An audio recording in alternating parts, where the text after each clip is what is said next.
Well, good morning. Let's hop out here. This stupid fucking idiot Werner driver just parked sideways across the whole fucking roadway. It was a pain in the ass to get in here because of this dumb fuck. Like, the world is full of stupid fucking idiots like this. Oh my god. I can't believe somebody would just park sideways like that in front of the whole fucking road. So, I'm here at a Walmart distribution center in Houston. Still got my reflective vest on. Walmart has a lot of rules. Reflective vest is one of them. Also, you have to have a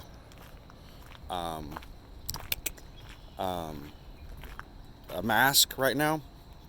Alright, so I picked up another piece of shit trailer. I'm waiting on a mechanic right now. So, some dumbass, worthless piece of shit fucked up a trailer and just left it. I'm not sure if all of this damage was done by one single driver. But all of this right here, I'm not going to touch it and get my hands dirty. Somebody damaged this, and it's missed. There's supposed to be, it goes back to, let's see, the other side's right there. It goes back to right here. There's a section missing here. And the connector on this light is loose. And when I was grabbing a hold of this, sorry, I should probably look and see what you're seeing. When I was grabbing a hold of this and moving it to make sure it was still secured, the rest of it, this light was flickering. So when I'm going down the road and the wind is whipping this thing, it's going to cause that light to flicker. Roadside is probably not going to be able to fix that, so I'm not going to. I'm just going to roll with it like that, but the other things that are wrong with this tire right here on the inside is flat, and this mud flap is bent. So you can also see this is a fresh scrape right here. So some stupid fucking idiot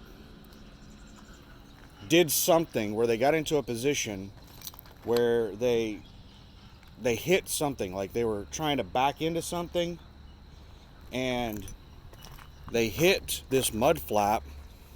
They probably went over a curb or something. That's what flattened that tire, and they ripped part of that off. This is the kind of stupid shit that I deal with almost every fucking trailer I pick up. They're jacked up like this. All I'm gonna have Roadside do, because I was watching this light as I was driving the trailer over here from right over there's the place where I picked it up, that massive building right there. I think, yeah, both of these buildings are Walmart. This whole site here is Walmart.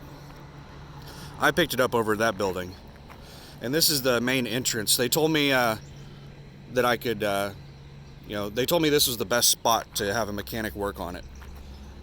The Walmart people did, because I asked for their permission to just stop along their roadway right there. I told them I have a mechanic on the way out to fix my tire, and I asked if it was okay if I just stop along the roadway right there to have them work on it, and they said, yeah, you can do that, or there's a little dirt road up there at the entrance, and that would probably be better. Nobody will mess with you over there. And that's where I chose. It was a pain in the ass to get in here because of Werner. You see my tire marks, I had to go off the road into the grass over there. And that's really sketchy anytime you go off into the grass, especially like something where you can easily roll the trailer over here. But Werner's stupid ass just fucking parked sideways in the entrance to this like a fucking idiot. Anyway, if you can't tell, I'm salty. I don't even know if you can pull in over there. The road, or the gravel kind of ends as you go back. There might be an entrance back over there. Not sure. But I've got it over here about as close as I can get it to the edge so that he can have as much room as possible to work over here on this side. Looks like a pretty good spot for him to work, and there's not going to be cars driving past him or anything. So, it's good. I told Roadside about this mud flap. I think he could probably get his jack out and use his jack to bend that thing a little bit, because it's almost dragging on the ground and it is rubbing against the tires. I'm just afraid that as it's whipping down the road, it's going to catch on the tires, and like it's going to build up heat over time, rubbing up against the tires. And I just don't like things rubbing while I'm going down the road. So we'll see if they can bend that mud flap enough to where it's not rubbing. But I'm not 100%, but it looks to me like the previous driver of this trailer fucked it up. I think that all three of these issues are probably from the previous driver. The flat tire, the bent mud flap, and the damaged. All of it's over here on this side, right next to each other. And if I had to guess, they were trying to make a tight turn of some kind, either going forward or backward, I don't know. But they just ran the trailer into a whole bunch of shit. This is trailer 115158. If you're the dumb fuck that left me this piece of shit, fuck you. 115158. I'm salty. I didn't have any lights out. That's a positive, aside from the flickering one there. But this is par for the course. This is like every fucking day. You get these short little runs where you're constantly picking up trailers and dropping trailers, and I would say it's easily over 50% of the trailers I pick up I have to put into the shop or have roadside come out and replace a tire or something. It's crazy the amount of time I spend sitting around waiting for things to get fixed because of all the dumbasses that work for this fucking company. I can't. It's so frustrating. That's something I'm going to have to ask about whenever I move over to being a lease driver, is if I'm going to be compensated in any way for putting their trailers in the shop. Like, what is their breakdown pay for lease? Because as a company driver, I'm just told to fucking deal with it. I don't get a penny unless I go over 24 hours on breakdown, which I think is pretty fucked up. So the load that I'm on, they put a load on me at about midnight last night. I didn't actually have my alarm set until 7 a.m. My 10 was up at 4:30 this morning. But I didn't set my alarm till 7 a.m. because I was like, you know what? They're probably not going to get a load for me until 8 a.m. or later. So I just set my alarm for 7 a.m. I was like, you know, if they give me a load early, no big fucking deal. And it wouldn't have been a big deal if I would have woken up that late. But I woke up at 4:50. And I just checked my phone to see if I had a load, and I did. So I went ahead and got up. So I woke up like 20 minutes past my 10 and hauled ass down here as fast as I could because I wanted to be out of Houston before traffic got real bad. But that's not going to happen now. I'm going to be leaving Houston at probably 8 or 9 a.m. right when traffic gets really good. And traffic was crazy yesterday. Traffic was even bad this morning at 5 a.m. when I was driving over here. Traffic was really bad. And Houston has the worst drivers I've ever encountered. Like, I can't even describe the level of stupid that happens on the streets of Houston. Like, just people just weaving through traffic, like constant. Like, you see people weaving through traffic everywhere, but in Houston, that's normal. Like, it's constant. There's just constantly cars weaving through traffic. They'll just stop in front of you. They'll pull in front of you for they don't use signals or anything, and they act like there's no lines in the road or something. It's just crazy down here. And traffic was really heavy yesterday on the way here. I ran out of hours, and I had to use personal conveyance for the last 10 miles to get to a safe place to park, because I hit construction where it was completely stopped traffic for about 15 minutes. Well, not completely stopped for the entire 15 minutes, but it was completely stopped traffic. And then we would drive forward. So it was stop and go.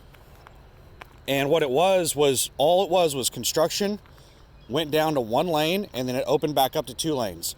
It only went down to one lane for a quarter mile. But there were so many people that were passing on the lane that was ending and cutting off the lane that was continuing, that the lane that was continuing was at a complete stop for like 5 minutes. And then it would move forward and then it would stop again. And it took 15 minutes to get through that spot. That was one of the areas that slowed me down. And then traffic was just really, really bad. It started probably 30 miles north of Houston or more. 30 or 40 miles north of Houston, traffic was really bad. But it's a pretty little morning out here. It feels comfortable. I have no idea what the temperature is. I would guess that it's 60s. Maybe low 70s. But it feels good. Feels not real humid, but it feels pretty good. It's definitely not dry air. I think I'm technically in Baytown. I'm trying to get over being mad. I'm really mad right now because the load that I have is 659 miles.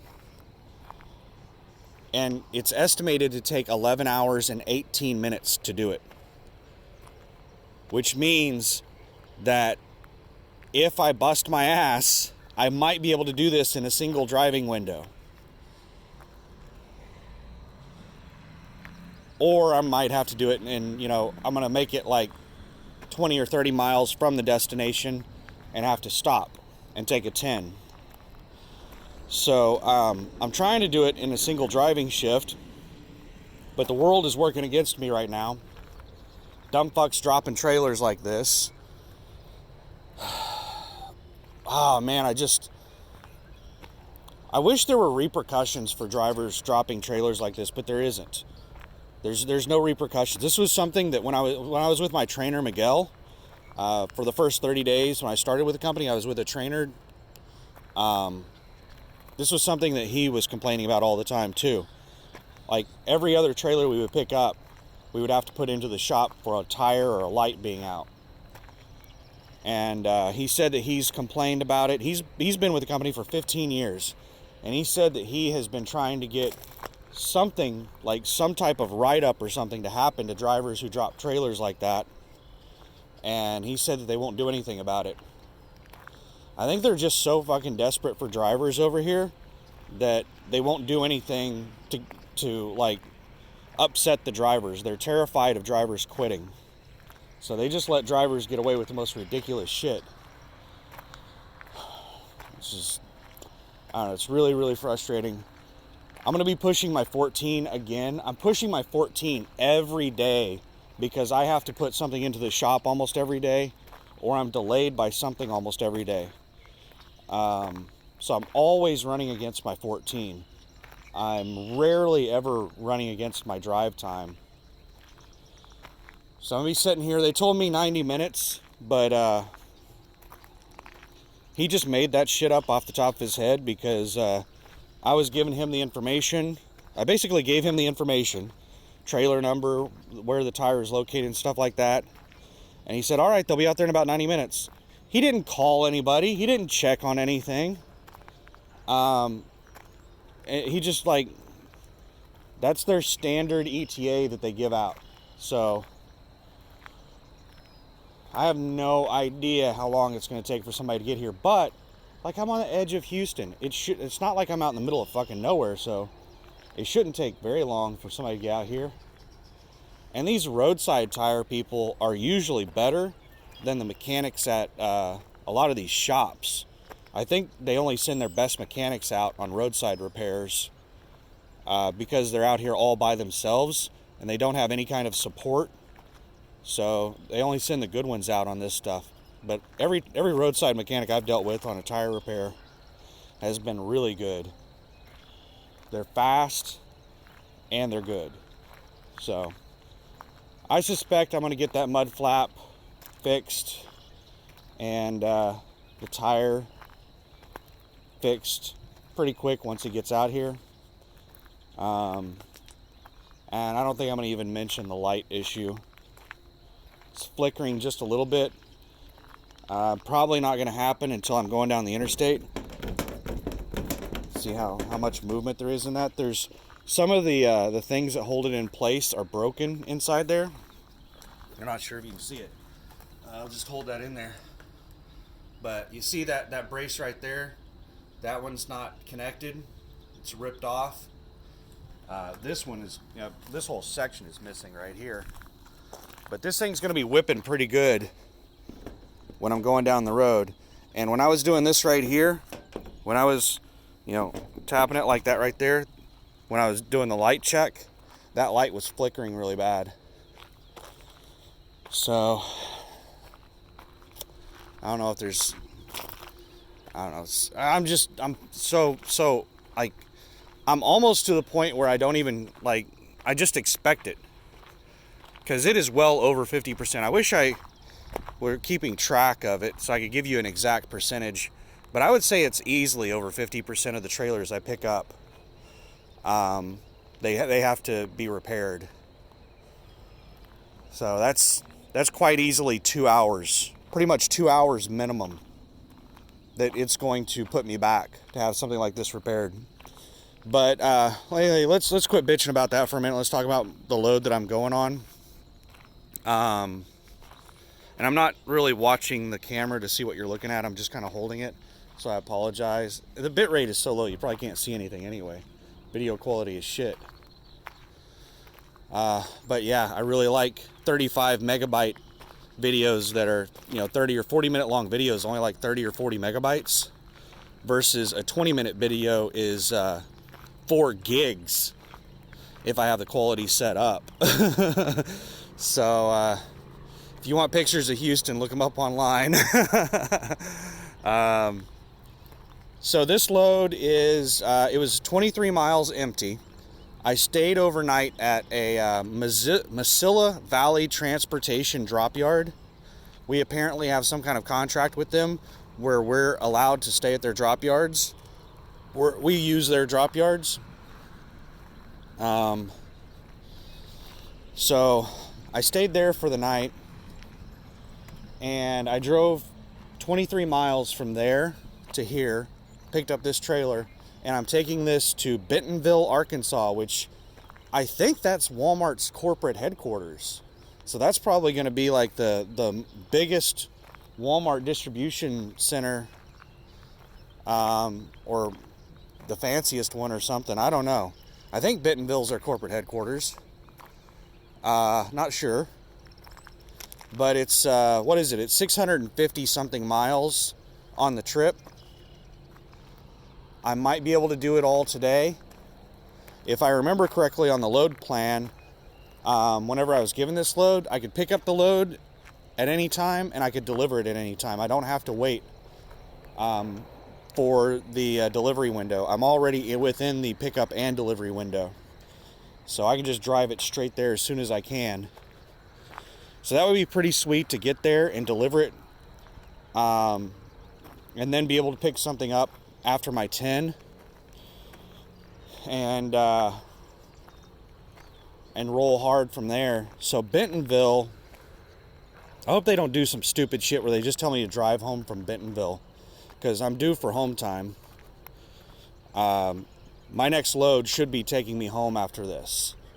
I hope that they get me something headed to my damn house, because Bentonville to my house is going to be, I don't know how many miles. It's probably going to be 150 to 200 miles. I don't want to deadhead for 4 hours to my house. I've been griping and complaining the whole time I've been with the company about deadheading home. I don't like deadheading home. If they can't get me home, they shouldn't have hired me out of Oklahoma City. Like, they have a hiring area for a reason. It's so that they can get people home. They don't hire outside of that area because they can't guarantee that they can get people home. They don't have the loads outside that area. They hired me within their hiring area, and they've been having me deadhead for 100 plus miles to get home. Last week was 110 miles. I can't remember all the weeks. I remember my very first week when I was assigned the truck. It was 205 miles deadhead home that I didn't get paid for. So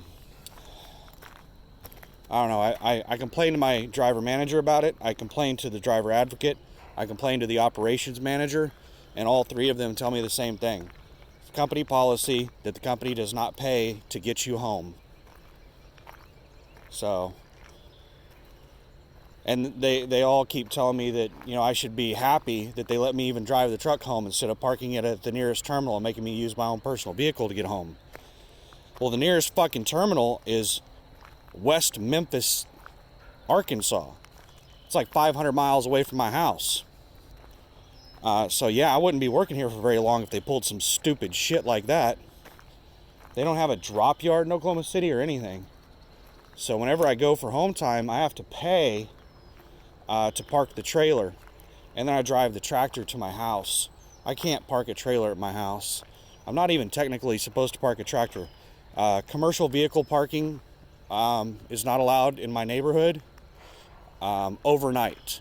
So I could drive it up there and like move shit in and out of it, but leaving it overnight parked is technically against a city ordinance. But you know, I'm only there for like one night and I haven't gotten ticketed for it yet. So hopefully nobody will say anything and I'll be able to continue doing it. I know that there was a neighbor behind me that had a school bus that they were parking on the grass alongside the road.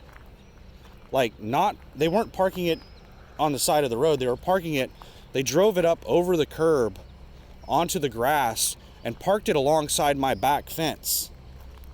Now, I didn't say anything about it. I was, you know, annoyed by it. But he did that for like a month. And then finally, it disappeared. I think somebody reported him for it.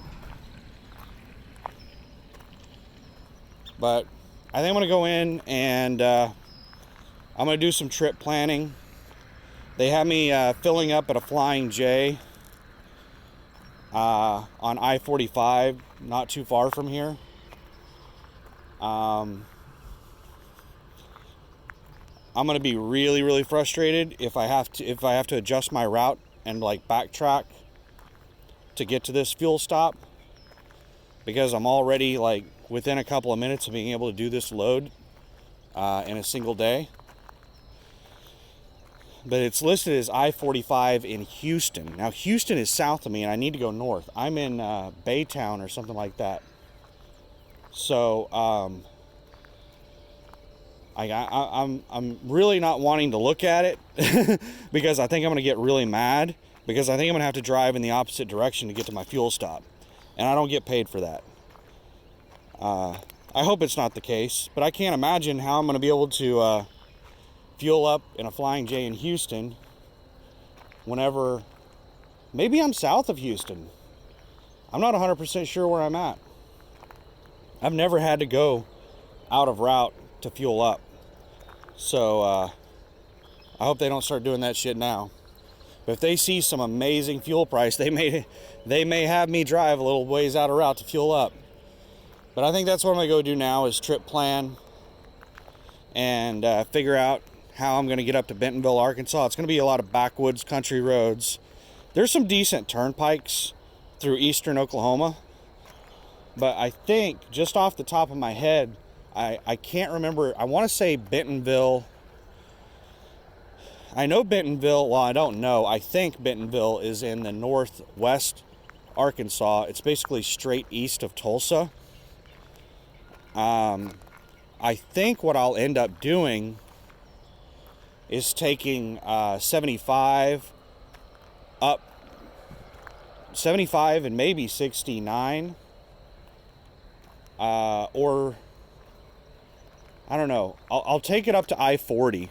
I'll take 75 and maybe a couple of other highways up to I-40, and then I might take I-40 across to Fort Smith, and then take 49 up to Bentonville. That's just off the top of my head.